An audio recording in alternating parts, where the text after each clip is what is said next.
Olá, este é mais um programa Opinião. Estamos aqui com Ennio Bucchioni e Valdomir Melstein para falar sobre o processo revolucionário chileno, que completa 42 anos do golpe de 11 de setembro de 1973, feito por Augusto Pinochet. Ambos estiveram lá e foram testemunhas deste processo, e é sobre isso que nós vamos falar hoje. Como foi sair do Brasil, que vivia o pior momento da ditadura militar de 64, e chegar no Chile nesse momento? Ennio? Bom, eu comecei a militar em 1966, na antiga Ação Popular. A Ação Popular, aqui na América Latina inteira, houve setores da Igreja Católica foram para a esquerda, a chamada Teologia da Libertação. Na Colômbia teve padre guerrilheiro, o Camilo Torres. Em vários países houve alas da igreja que foram para a esquerda. Aqui no Brasil foi a Ação Popular. Eu fui diretor do centro acadêmico, junto com o pessoal da Ação Popular, na Faculdade de Engenharia Industrial, que na época era da PUC, ligada à PUC. Posteriormente, com o pessoal da P, já em 67, 68, nós fomos fazer trabalho em bairros operários, lá em Osasco, na Vila Holanda, com jovens. Aí fiquei 3 anos lá fazendo, junto com o pessoal da P, trabalho com jovens, super bacana. De lá, anos depois, saíram 2 vereadores pelo PT, isso aí 10, 12 anos depois, já não me recordo mais. Saiu um líder metalúrgico, cujo nome agora não me vem à memória, no decorrer da entrevista. E, por casualidade, nós tínhamos amigos que foram para a guerrilha. Um deles deixou uma vez uma mala na casa da minha namorada, e essa mala tinha armamento, dinheiro, de um assalto, de uma expropriação que o Lamarca fez, da VPR. E essa mala ficou uns dias lá. Aí o cara, um gaúcho, que era da VPR, acabou abrindo a boca. Essa minha namorada foi presa, ficou uma semana na UBAN, Operação Bandeirantes. Mas não flagraram nada, ela trabalhava, como eu, já era professor, e tinha endereço legal. E ela saiu uma semana depois. Aí passaram uns meses, foram novamente atrás delas. Aí nós fomos embora para o Chile. Naquela época, a gente sabia que podia ser torturado, assassinado, morto, vários colegas nossos. Aconteceu isso para vários colegas nossos. Aí nós fomos embora para o Chile. E assim foi o começo da caminhada. Bom, eu participei das manifestações de 68 em Porto Alegre, eu sou gaúcho. E depois entrei na universidade, militei no centro acadêmico. E o Chile era uma atração. Eu cansei um pouco da situação de opressão na universidade, não se podia discutir coisa nenhuma. Um dia eu tentei questionar alguma coisa, uma aula de economia política, e o professor disse que você não venha insinuar que as grandes empresas são nefastas à economia, porque eu não vou admitir isso. Aí eu fui ao Chile ver se eu conseguia estudar lá. Eu fui ao Chile em 72, em setembro, e peguei justamente a comemoração dos 2 anos da eleição do Allende, 4 de setembro. E o Chile tinha uma política muito generosa. 10% das vagas da universidade eram para os estrangeiros. E em dezembro de 72 eu fui para lá. Cheguei dia 17 de dezembro e entrei na universidade. Então, nós podemos dizer que existia duas grandes atrações na esquerda brasileira daquele momento. Ou ir para a guerrilha, ou se referenciar no processo chileno. Seria possível dizer isso? Sim e não. Ou seja, a guerrilha levou a maior parte da vanguarda da época, 67, 68, a guerrilha levou a maior parte. Vários amigos meus foram e vários morreram também. E houve uma parte outra minoritária que recuou. Nós da PEN nós éramos contra a guerrilha, achávamos que não era um método que levasse a lugar nenhum. Era um movimentão, a PEN era um movimento, não era um partido, era um movimento, mas tinha na cabeça essa ideia de que as massas é que são o motor da história, que fazem a revolução, e não guerrilheiros, por mais bem intencionados que fossem. Então nós fizemos um trabalho molecular de resistência. Ou seja, o que significa isso? Uma etapa contra-revolucionária, total. Cada um ficava isolado num canto, fazendo um trabalho de formiga. Esse trabalho em Osasco, por exemplo, participavam uns 20, 25, 30 trabalhadores, a maioria operários.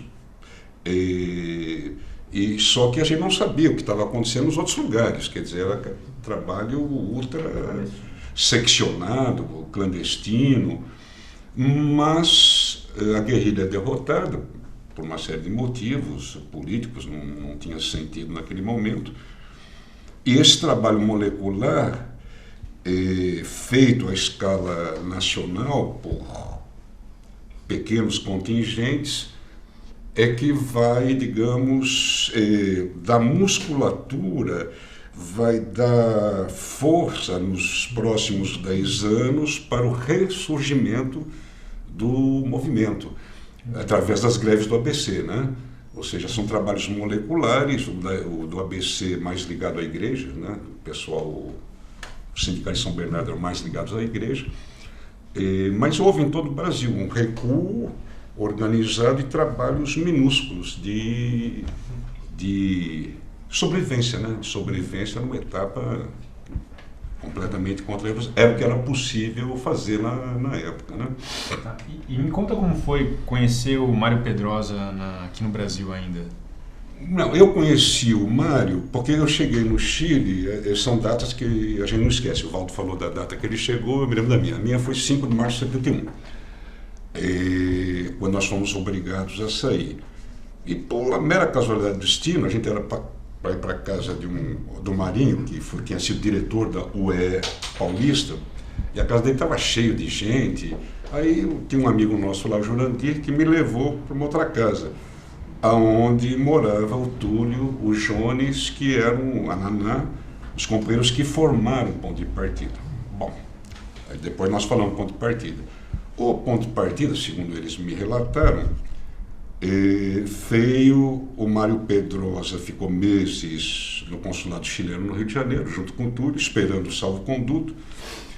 E o Mário, que tinha sido, em 1927, um dos fundadores da oposição de esquerda aqui no Brasil, depois, em 30 e poucos, o Valdo sabe a data precisa, da fundação da Quarta Internacional, foi o latino-americano presente na fundação da Quarta Internacional.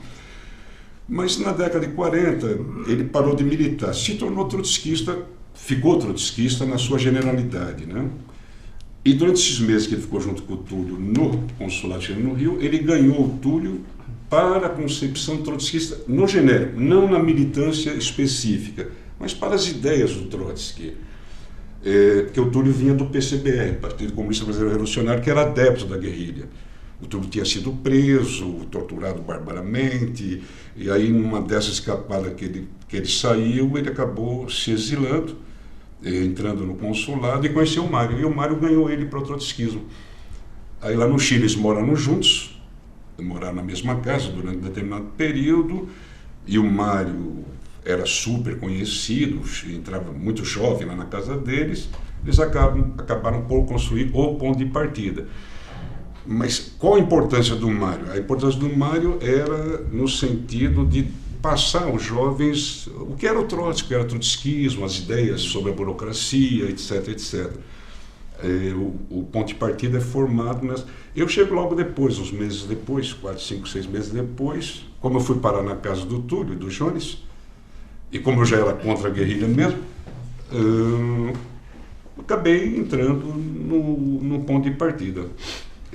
Tive com o Mário umas 2 vezes, porque o Mário era uma personalidade mundial, ele viajou para...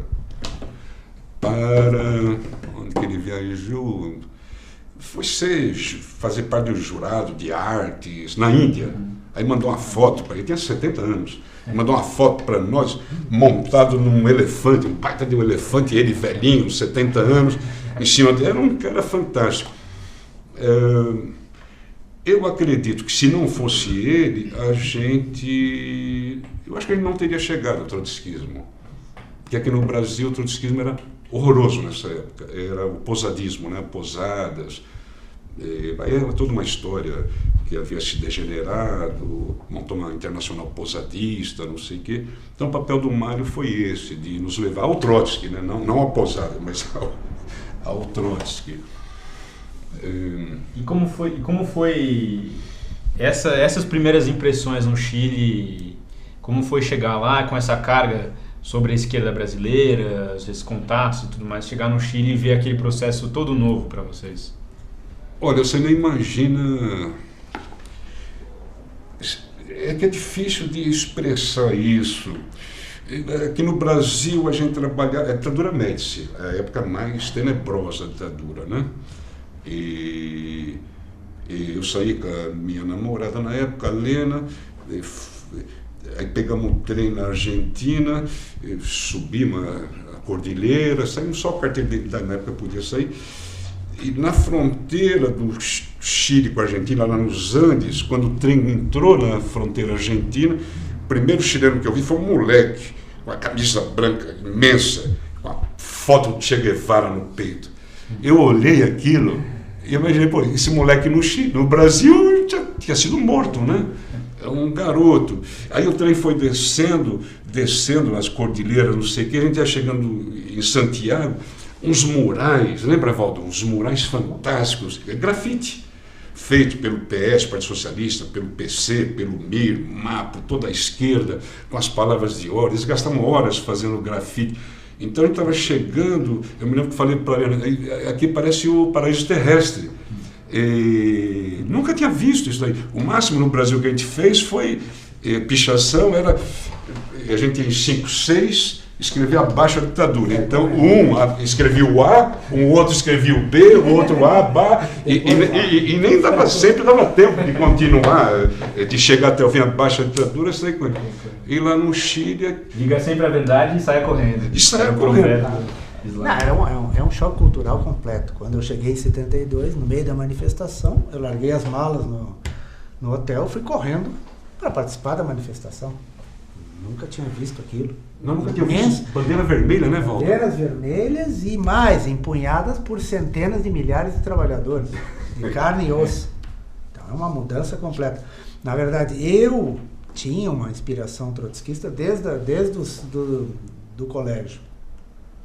Por uma professora que era uma biologia, que era trotskista, que nos incentivava a ir nas manifestações, por influência da minha própria mãe, que já tinha lido Minha Vida do Trotsky, tinha comprado a biografia do Trotsky, do Deutscher.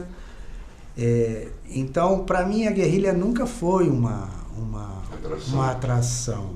E, na verdade, no movimento estudantil, quando eu comecei a fazer movimento estudantil mesmo, em 72, já tinha sido derrotada a guerrilha. A gente fazia trabalho, a gente publicava textos, o diretório acadêmico foi fechado por publicar texto da Maria da Conceição Tavares, por exemplo, de crítica ao modelo econômico.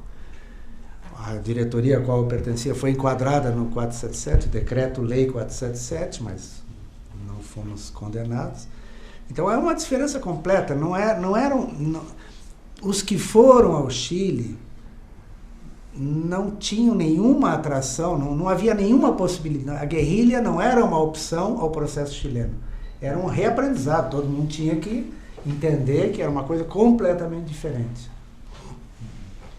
Porque o Chile, é o que o Valdo falou, é que é difícil de expressar para quem é mais jovem, a época do Médici aqui no Brasil, onde você não falava nada com ninguém, nada.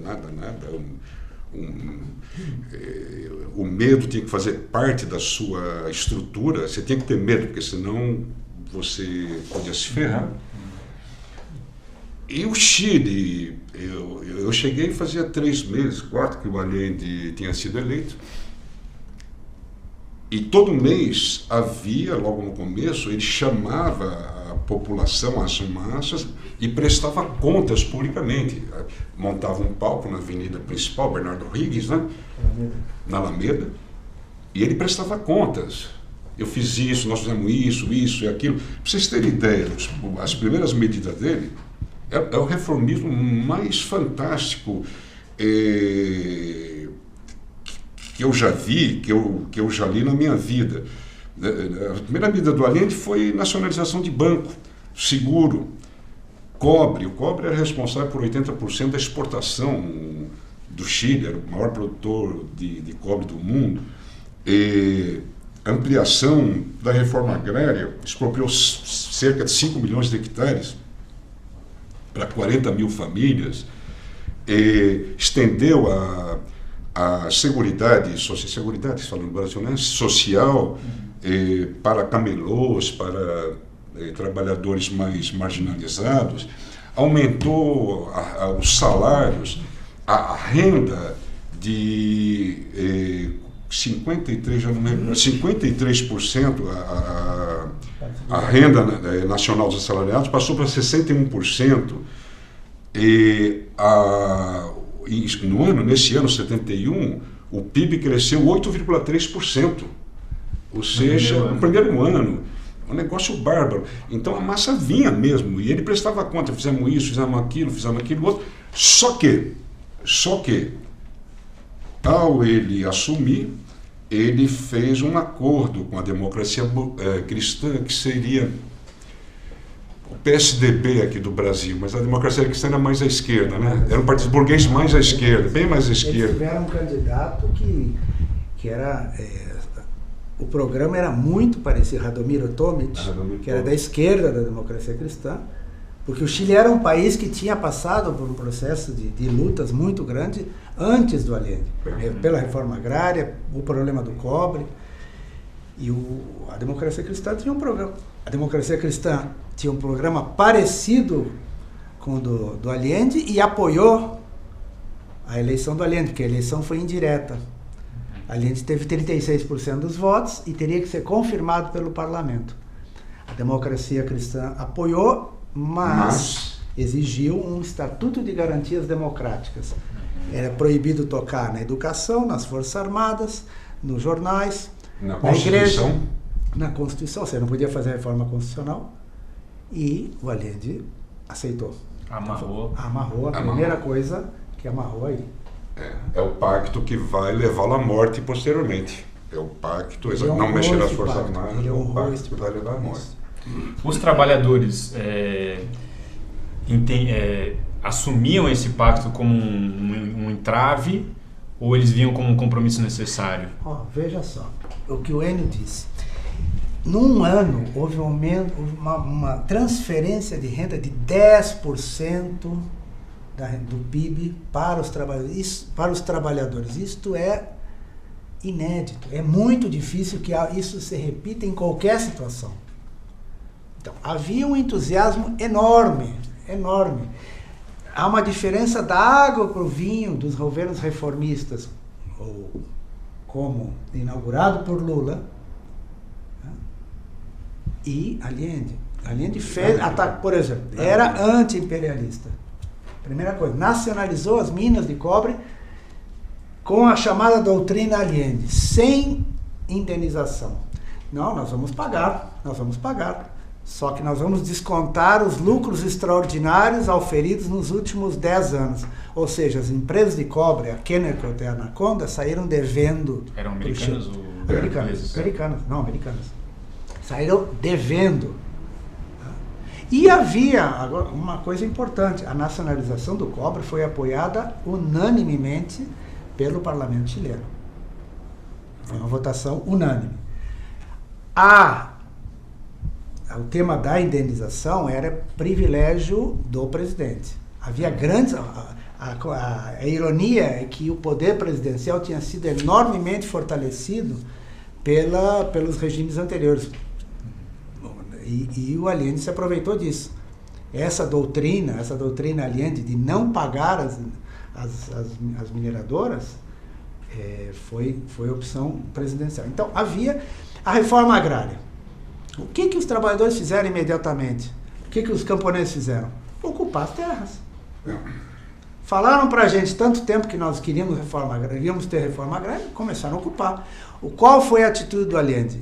Expropriou mais rapidamente ainda para evitar ser ultrapassado pela esquerda. O que ele fez? Imediatamente, foi na época que o Enio chegou lá, o ministro da Agricultura se estabeleceu lá no sul, não me lembro qual era a província, não sei se era de Osorno, uma das províncias do sul, onde havia um ascenso camponês, ele transferiu o ministério para lá e expropriou. Em 2 anos, expropriaram tudo que tinha para expropriar da grande burguesia agrária. Chanchol, né?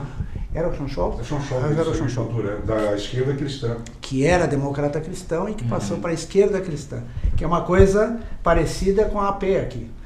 A democracia cristã produziu 2 grandes partidos de esquerda, a esquerda cristã e o MAPU. O Movimento de Ação Popular Unitária. E havia também cristãos pelo socialismo, que era uma outra ala. Ou seja, o que o Walter está falando é o seguinte: não existe nenhuma comparação, nada entre governo Lula, Dilma e Allende. Nada. E tem gente que compara, mas mal e pessimamente, o Allende com o Tsipras, o Syriza na Grécia. Não tem absolutamente nada. O Tsipras, o que ele medrou no primeiro enfrentamento, ele já abaixou, como é que ele falava? Los pantalones, né? Baixou as calças, né? O governo do Allende, isso é tema para outro dia. Não existe, em minha opinião, mais atualmente, já faz muitos anos, frentes populares do tipo da época do Allende, ou da Espanha, da década de 30, França, da década de 30, não existe. Existem governos com colaborações de classe, o Syriza, Lula, Dilma, que para mim é outra categoria. Tal qual nós falamos sobre o Chile, não existe. E ele chamava as massas, todo mês ele controlava as massas, dá para entender? Via as manifestações, ele controlava as massas, a massa gritava nele. O Walter falou, em 72, teve uma manifestação do governo, que os jornais da época diziam que tinha 1 milhão de pessoas. O Chile é 20 vezes menor que o Brasil em termos populacionais. Significaria, no Brasil, você ter uma passeata com 20 milhões de pessoas. Mas ao mesmo tempo... Santiago tinha 3 milhões de habitantes, o Chile tinha 10 milhões. Mas ao mesmo tempo, a massa, os trabalhadores, os camponeses também tomavam iniciativas próprias. Vocês falam do campo, mas também nas fábricas eles tomavam iniciativas próprias. Nas cidades também, porque o governo estabeleceu uma área de propriedade social, uma parte da sociedade, da economia que estaria em mãos do Estado. Os trabalhadores não esperaram. Havia uma lista informal, nunca foi publicada, mas havia uma lista das empresas que seriam nacionalizadas. Primeiro eram 200, passaram para 100 e acabaram para 44. Isto era Agora, o que os trabalhadores começaram a fazer? Ocuparam. Tem a primeira empresa, a Iarur, foi ocupada, é uma coisa muito interessante. Os sindicalistas resolveram provocar uma greve e ocuparam a empresa e foram pedir para o Allende expropriar. Era óbvio, a Iarur era um dos principais monopólios têxteis. E tem uma famosa discussão dos sindicalistas do PC e do PS discutindo com o Allende. Quer dizer que foi espontâneo. Foi espontâneo. Você vem contar isso para mim, né? Quer dizer, vocês fizeram isso para que eu tenha que expropriar, agora eu vou ter que repetir isso com todas. Allende queria nacionalizar, mas sob controle. Só que os trabalhadores consideraram, este é nosso governo, este é o meu governo. Isso não gerou uma atitude passiva, gerou uma atitude, mas agora é a nossa hora. Ocuparam centenas de fábricas, pequenas, médias, grandes, de todo tipo. E depois, isso quando a situação começou a piorar, tomou um impulso muito maior. Mas a estratégia do governo, da Frente Popular, qual que era? Era aliança com um setor que eles consideravam progressista da burguesia nacional. anti-imperialista, mas nesse sentido, preservando a burguesia, que são as teses clássicas do stalinismo, do menchevismo, etc, etc. Mas é o que você perguntou, quer dizer, uma coisa é o governo, a direção da Frente Popular do governo, outra coisa é como as massas entendem e a dialética que se dá no movimento delas. Esse que é a questão. As massas vão mais longe, é óbvio. E aí, justamente, falando do programa clássico da colaboração com a burguesia nacional, a contraposição histórica a isso é feita pelo trotskismo. Nesse momento, chega no Chile um dirigente trotskista peruano, muito conhecido, chamado Hugo Blanco, e vocês travaram conhecimento com eles, travaram contato. Como foi o que dizia o trotskismo a respeito do Chile e como era essa interface com a militância direta dos chilenos? Eu vou te falar, só antes me permite um pequeno parênteses, que é assim, que nós não falamos nós falamos do plano do governo, do reformismo, e nós não falamos da burguesia. O que a burguesia fez? O que a burguesia fez é o que está fazendo hoje em dia na Venezuela, aproximadamente. O que é contra-revolução na área econômica, né? Na área econômica. O que significa isso? Significa o seguinte, botar para ferrar a economia. Botar para ferrar a economia. Muitos burgueses abandonaram a fábrica, né, Valdo? Abandonaram a fábrica. E a massa ocupou. O imperialismo, junto com a burguesia chilena, o cobre era responsável por 80% da entrada de dólares, da exportação, só que o cobre é medido, o valor dele a nível internacional, pela Bolsa de Londres. Então, durante o governo Allende, nunca se produziu tanto cobre na vida. Só que o dinheiro acumulado pela venda do cobre ficou assim, porque a Bolsa de Londres baixou o preço mundial do cobre. Então, para vocês terem ideia, em poucas palavras, a inflação em 71 foi 22,1%, em 71, em 72 passou para 163,4%, em 73, que é o ano do golpe, chegou a 381,1%. O que significa isso do ponto de vista diário, cotidiano da massa trabalhadora? Significa o seguinte, aquele aumento salarial que nós falamos logo de cara, ele acaba. Pela ação de sabotagem da burguesia. Exato. Então, o que acontece? Então, 71, 72, depois nós vamos chegar em 73, essa estratégia econômica outro detalhe, rapidinho. Lá no Chile não tinha montadora, General Motors, Ford, etc. Só que o ônibus era da General Ford, os carros, etc. Então, o que acontece? Quebrava uma peça de um ônibus da General Motors, você tinha que vir de fora. Eles não mandavam. Aí o ônibus era encostado, o ônibus que transportava passageiros, o ônibus municipal. Ou um caminhão que levava mercadorias que vinha do interior, ficava encostado. Reposição, né? A reposição. Então você vê a atuação econômica do imperialismo por fora, da burguesia nacional, e começa a fazer efeito. Ou seja, é a luta política ideológica pelo quem é que ganha as massas. Sobre o Hugo Blanco, ele chega lá, eu não tive pessoalmente contato com ele durante o Chile, fui conhecê-lo depois, em 74, lá na França. Nós montamos um pequeno núcleo lá com o Hugo Blanco, não conheci no Chile. O trotskismo chileno, em poucas palavras, era assim. Ele foi fundado na década de 30, era uma seção da oposição de esquerda majoritária em relação ao PC, a stalinista, era a maioria,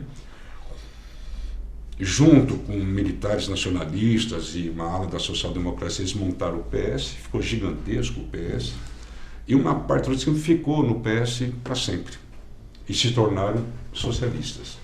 Outra parte pequena ficou fora, foi aquela que nós tivemos contato, ficou fora, mas era muito pequena.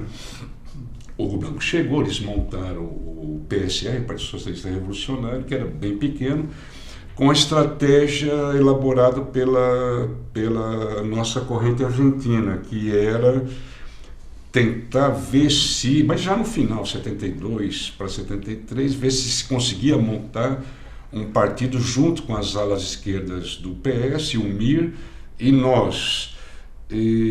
Criou-se o PSR, mas, a bem da verdade, as alas esquerdas nunca saíram, né, Valdo? Mas tinham publicações, Valdo? Tinha. Além disso, o trotskismo participou da formação do MIR. Exato. Uma das alas da formação do MIR, não foram só os estudantes de Concepción ligados ao castrismo, rompendo com o PC. Havia um clima revolucionário nos anos 60 que gerou N correntes de esquerda. O MIR é uma delas, onde eu militei. Quando cheguei no Chile, eu militei, mesmo sendo trotskista, eu militei no Chile, no MIR no Chile. Mas por exemplo, uma coisa que a gente comentava um pouco aqui antes da entrevista, a editora, o Allende também expropriou uma editora e fez uma editora popular, Kimantu, que editou centenas de milhares de livros, e um deles, para muito desgosto dos stalinistas, foi a história da Revolução Russa. Do Trotsky.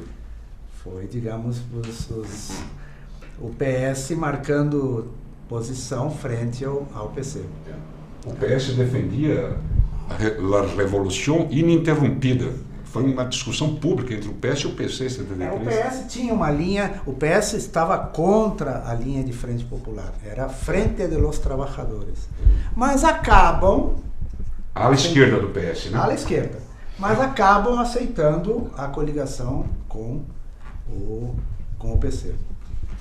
E a linha do trotskismo era? A linha do trotskismo era, primeiro, não era um governo da burguesia como qualquer outro. Primeiro, se opunha parcialmente ao imperialismo e à burguesia, e era extremamente limitado. E numa coisa que a gente vai depois falar melhor, o tema das Forças Armadas. Esse tema foi, digamos, o que levou ao desastre o processo, um dos pontos fundamentais. Eles insistiam que as Forças Armadas chilenas eram democráticas, constitucionalistas e patrióticas. A Unidade Popular, o governo. Isso. A Unidade Popular. E a verdade é que as Forças Armadas chilenas sempre foram muito golpistas e muito fortes. É o país onde tem as Forças Armadas mais fortes em relação ao país, à população. Me fala sobre isso. Existia um mito no Chile na época de que as Forças Armadas não intervinham na política, né? E, na verdade, a história mostra que ela interveio várias vezes. Interveio em 25, interveio em 32, mas era tão forte que não precisava intervir. A força, os oficiais eram todos formados nos Estados Unidos. Houve várias tentativas de golpe antes do Allende assumir. Houve uma tentativa de golpe. Mataram o comandante em chefe. Mataram o René Schneider, que era o comandante em chefe das Forças Armadas. A direita. Era para fazer um sequestro, só que o comandante reagiu e mataram. Qual era o objetivo desse sequestro? Era evitar que o parlamento apoiasse a eleição do Allende. Os americanos, evidentemente, o Nixon não ficou nada contente com a eleição do Allende, mas adotou uma posição cuidadosa. Eles adotaram uma posição intransigente quando, da metade para o fim de 71, Allende não só nacionalizou as empresas de cobre, como não pagou. Isso para os americanos é... Agora, contraditoriamente, no interior das Forças Armadas, não entre a hierarquia superior, mas na base devia ter um monte de socialistas, comunistas e de organizações de esquerda. Assim era no Chile. O PS tinha 400 mil militantes, num país de 10 milhões. O PC tinha 200 mil. Os partidinhos pequenos, era o MIR, que tinha 20 mil militantes, o MAPO tinha 20 mil militantes. Você multiplica esses números por 20, que o Brasil é 20 vezes maior do que o Chile, significa 20 mil do MIR vezes 20, 400 mil. Era um partido pequeno. bem pequeno, era comparado com o PS, com a ala esquerda do PS, com o PC. O PC chileno foi fundado, o antecessor do PC chileno foi fundado em 1912. Luiz Emílio Recabarren, que é o patrono, o padroeiro. Para ter ideia, a CUT chilena, ela tinha, quando eu cheguei, ela tinha 1 milhão de filiados, de sindicalizados, num país de 10 milhões. Significa 10% da população. Cerca de 30% da população economicamente ativa. Sindicalizado. Aqui no Brasil, corresponder a 10% de 200 milhões dá 20 milhões de sindicalizados. E com toda essa organização de trabalhadores, com todo esse número grande de pessoas inclinadas à esquerda, como foi as vésperas do golpe de setembro e a primeira tentativa de golpe em junho? Como vocês sentiram isso? Como foi isso nas ruas e o que aconteceu? Só uma coisa, sobre a base das Forças Armadas, complementando o que o Enio falou, anos depois, se conheceu a rede de marinheiros de esquerda, organizados aos centenas, e observando todos os movimentos oficiais direitistas. Os marinheiros detectaram as movimentações a favor do golpe, avisaram Allende, quiseram fazer uma tomada de barcos preventiva, porque no Chile houve uma revolta da Armada em 1931, onde os marinheiros tomaram os barcos. Eles queriam repetir isso e pediram ajuda da esquerda. Reuniram com Altamirano, com Garretón e com o Miguel Henríquez. PS, MAPO e MIR. Precisamos de ajuda e não receberam ajuda. Isso chegou na base da esquerda ou ficou na cúpula? Não, chegou lá em Concepción, na segunda maior cidade do Chile, 40 soldados denunciaram o golpe, foram meses antes, foram todos presos depois do golpe e todos assassinados.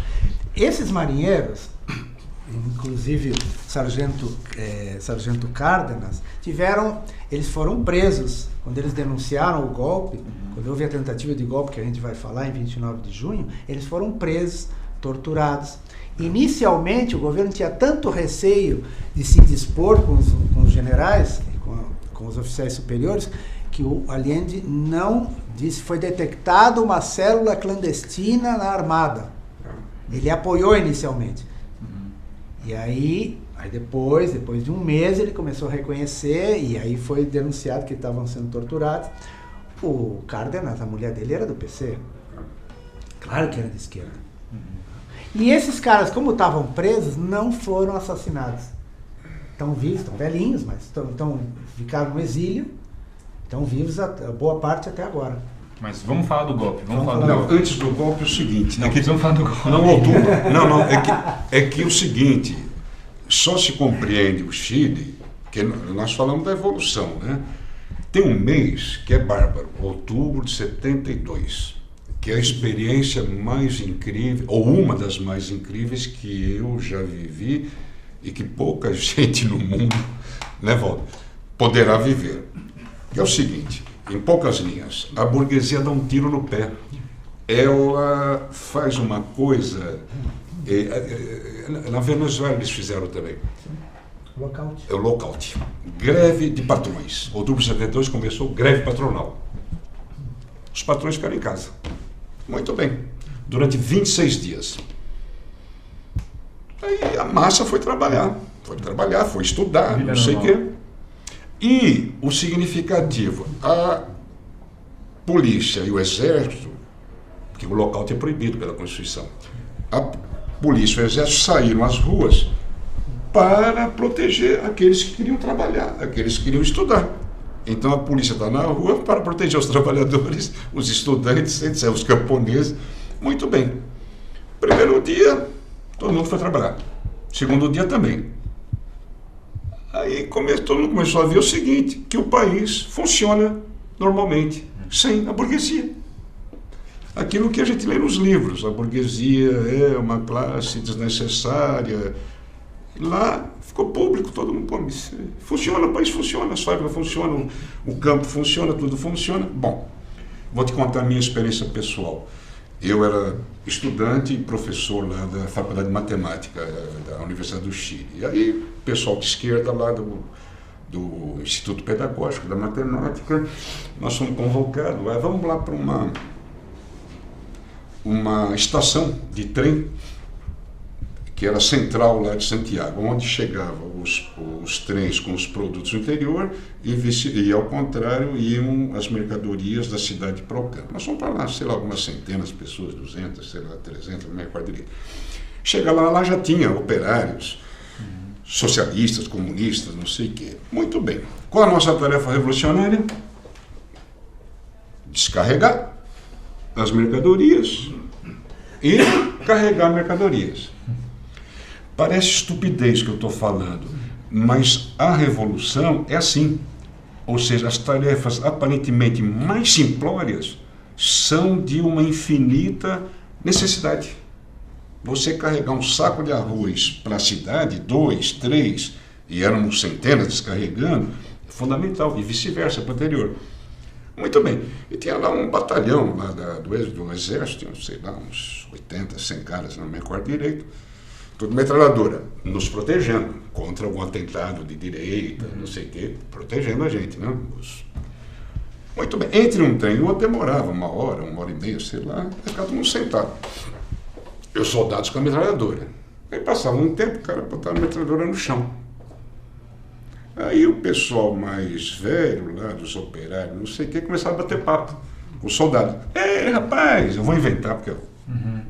E daí, essa sua metralhadora é legal, hein? E como é que funciona? Aí o soldadinho, isso daí é fácil. Ela funciona assim, ó, tá vendo? Plá, plá, plá, tum, e não sei o quê. Mas quantos tiros dá? E começava o papo entre estudantes, operários, soldados. E aí entrava outro soldado, não sei o quê, ficava todo mundo amigo, não sei o quê, porque o soldado vem da plebe.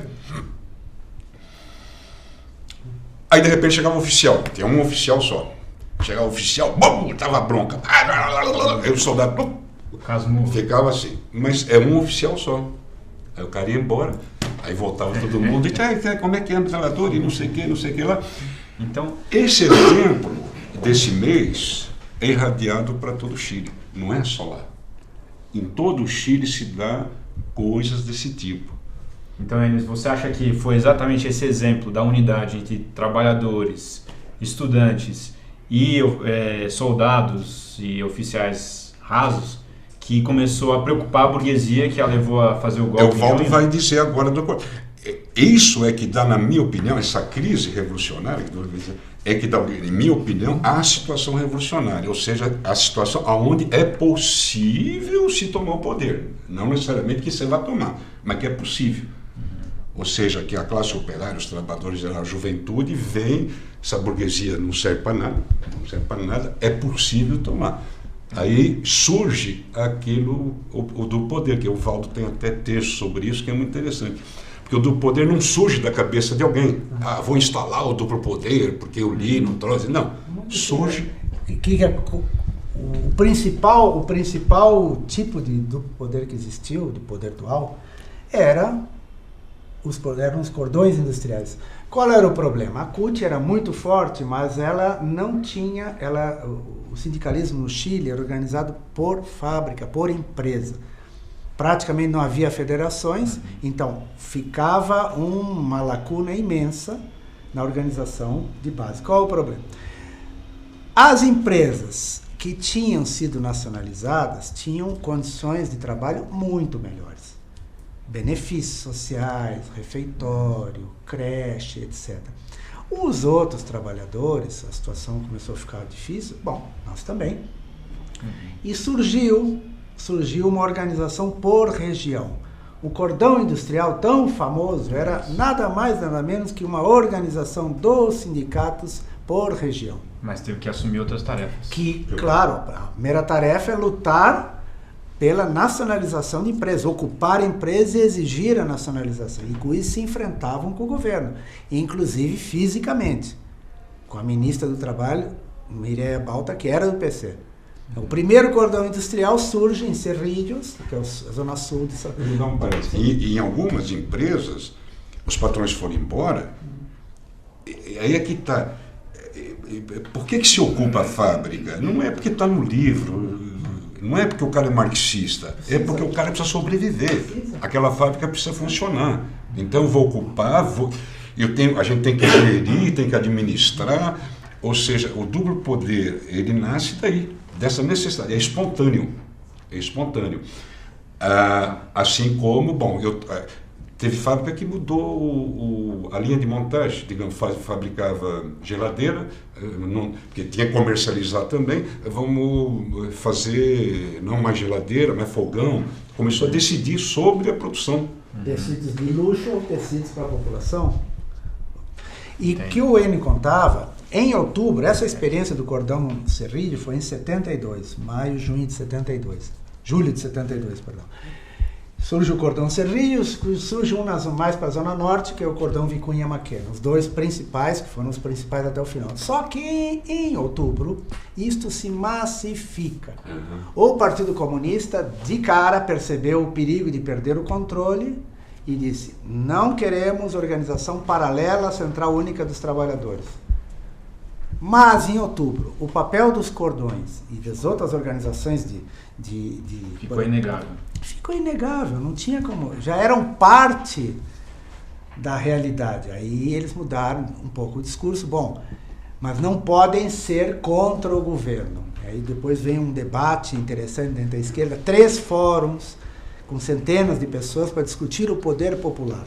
O que era o poder popular, o que fazer, se era antagônico, se era independente do governo. Mas me diz, existe já essa experiência acumulada dos trabalhadores, existe a burguesia se exasperando, porque as medidas que ela toma não funcionam, lockout e tudo mais, e o governo desaparecendo. E como que essa receita gera... Frente a esse impasse, boa parte das empresas do país ocupadas, a Central Única dos Trabalhadores pediu para ocupar e os operários não ocuparam e não queriam devolver.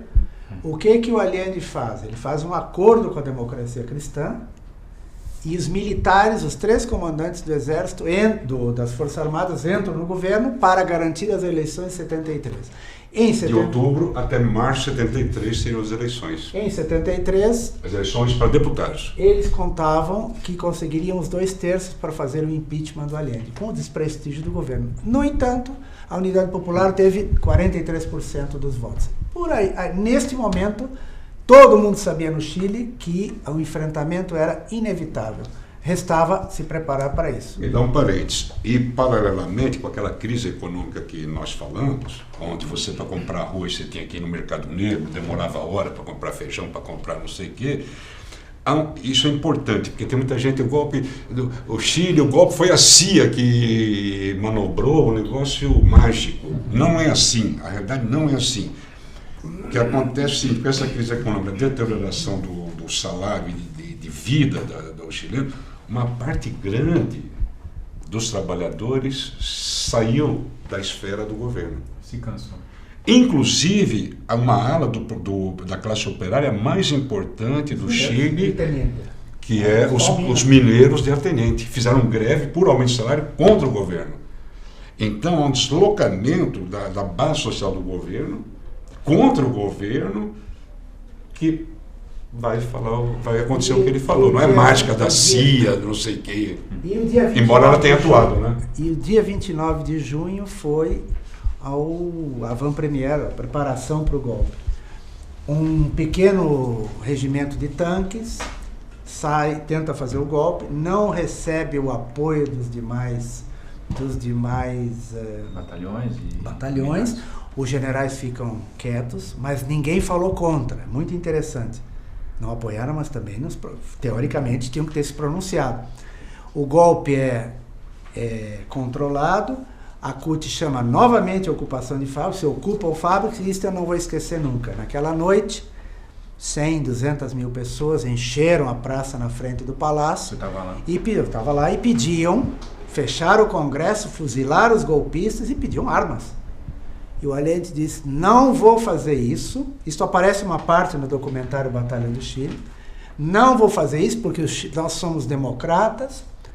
É um absurdo pedir para fechar o Congresso. E confiem em quem ajudou a salvar, que o Chile continua sendo uma democracia por causa desses 3 senhores aqui. Apresenta os 3 comandantes das Forças Armadas, um deles o Augusto Pinochet. Que vai virar... Que vai virar depois... Que virou...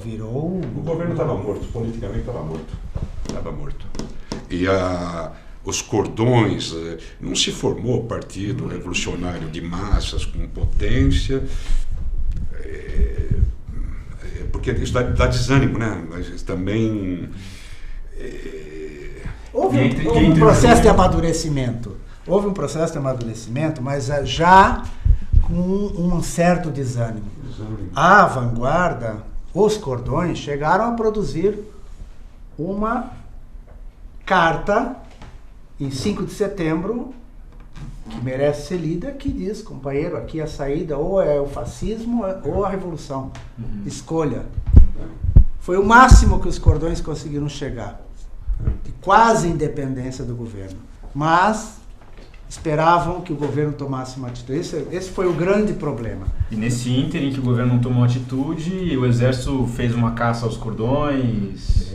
Porque durante esse ano teve a Lei de Controle de Armas, que nós esquecemos de falar, votada no parlamento e o governo obedecendo. Em que mês? Que permitia as forças... Lei de Controle de Armas. Em 72. Foi aprovado em 72 e o Allende não vetou, poderia ter vetado. Que é o seguinte, as Forças Armadas podiam entrar em qualquer fábrica, a qualquer momento, qualquer hora do dia, da noite ou da madrugada para verificar se tinha armas. E havia armas, em várias havia armas. Então o que acontece? As armas tiveram que, ou seja, deu carta branca às Forças Armadas para... Bom, aí ocorre o golpe no 11 de setembro, né? Como foi para vocês o golpe? A experiência de vocês nesse momento crucial? Vocês tiveram que sair como vocês conseguiram se virar? Eu acordei cedinho com a minha namorada, que era da Uni chilena, diretora, e consegui escutar o último discurso do Allende, que eu tenho aqui.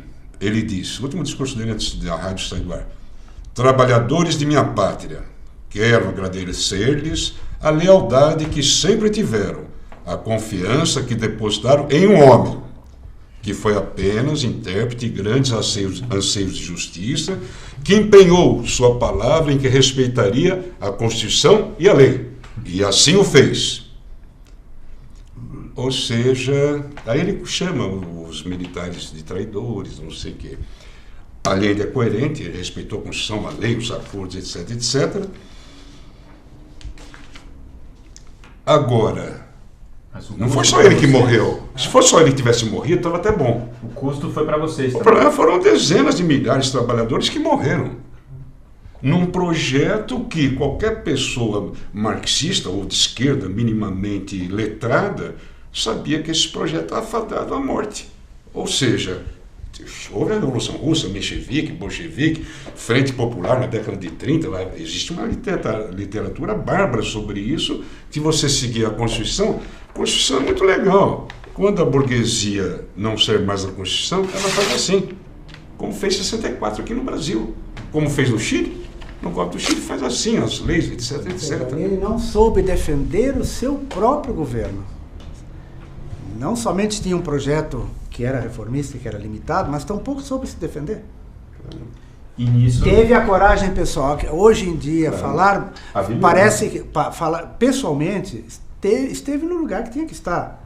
Tudo bem, mas o chamado dele não era de resistência, não chamou em nenhum momento a resistência. E vocês ficaram sabendo de alguma tentativa de resistência? Vocês chegaram a participar de alguma? Pequenas, nas fábricas, pequenas. Porque é o que o Enio vai dizer. Todo mundo dizia, se concentravam nas universidades, nas fábricas, cadê as armas? Ficavam esperando que o governo mandasse armas. Não ia mandar. Depois da notícia do golpe, as pessoas foram para os seus locais de trabalho e de estudo? Eu e a minha namorada Mônica, lá da Uni chilena, nós fomos para a universidade, saímos lá com centenas de estudantes, professores, e tinha uma obra perto, construção civil, que era o setor um dos mais avançados do Chile, proletariado. Uma obra com alguns setores, né? E nós tínhamos saído de 2 derrotas aqui no Brasil, 64 e 68. Então, nós fomos lá e aprendemos. Fomos lá para aprender, não para dirigir nada, né? Então, nós participamos mais como observadores, aprendemos barbaridade durante esse período, montamos um ponto de partida. A gente era para se reunificar no final e voltar. Aí veio o golpe e foi a dispersão. O Túlio Quintiliano foi morto, assassinado. Ele foi preso, levado para o regimento Tacna.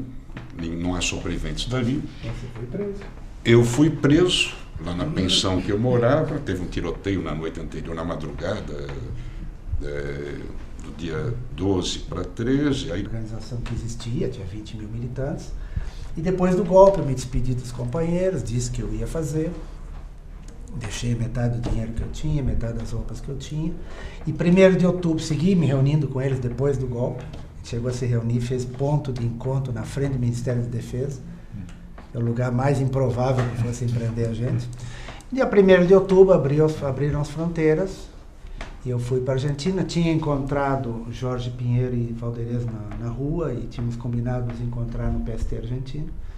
Tive a sorte de ter um passado menos problemático com a ditadura e pudemos voltar, ao contrário dele que teve que ir para... O Valdo era mais novo, né? E eu optei por não ir para uma embaixada. Eu tinha vários amigos brasileiros lá que resolveram ir para a embaixada, eu pensei um pouco. E arrisquei. Arrisquei certo, mas era um risco, né? Porque ninguém sabia exatamente o que ia acontecer. E para a Argentina? Espero aguentar esses 20 dias. Os 2 lugares onde eu morava, morava numa pensão e num apartamento, estava mudando. Tinha as coisas nos 2 lugares. No dia que eu não dormi na casa, fizeram o que aconteceu com o Enio. Eu tive sorte. Foi simplesmente sorte. Agora eu quero agregar uma coisa, para terminar. 2 coisas. Uma é o seguinte, eu achava que ia sair das alas esquerdas do PS, ia sair um partido revolucionário. Eles tinham tudo, estrutura, jornal, não sei o quê. Quando eu fui para casa no dia 11 de setembro, esse sonho acabou. E à noite eu conversei com a Mônica, minha companheira, e disse, eu vou entrar para a 4ª Internacional. Eu entrei para a 4ª no dia 11 de setembro de 73. Isso pessoalmente. Aí fui expulso para a França, lá encontrei com o Hugo Blanco, com o pessoal da minoria do SU. Bom, aí é outra história, Portugal... Eu quero falar a segunda coisa, que é o seguinte, o Valdo, o Pinheiro, a Valderez Zezé tiveram uma coragem fantástica de voltar, eles ficaram um tempo na Argentina junto ao PST e voltaram ao Brasil para construir a Liga Operária, depois Convergência Socialista, em começo de 74. Parece simples voltar, não é simples voltar.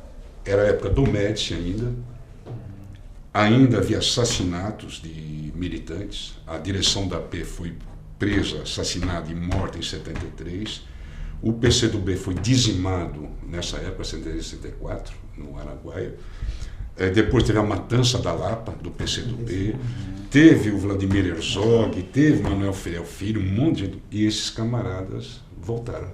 Esses 4 camaradas voltaram para montar a Liga Operária e depois a nossa corrente aqui no Brasil. Com a visão contrária ao guerreirismo e com a visão oposta à Frente Popular, por mais esquerda que fosse.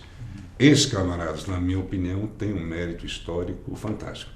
Voltar, né? Uma coisa é voltar hoje, tá? É legal, não sei o que, se tira passaporte.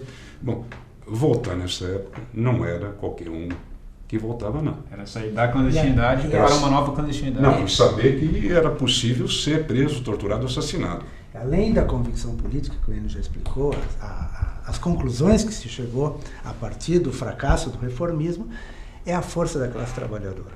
Isso é algo que você ter visto o que a classe trabalhadora é capaz de fazer quando entende que o seu destino está em jogo, é algo que os livros não ensinam.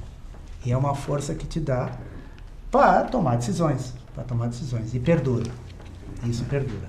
Bom, é isso. Terminando com essas palavras do Valdo, queria agradecer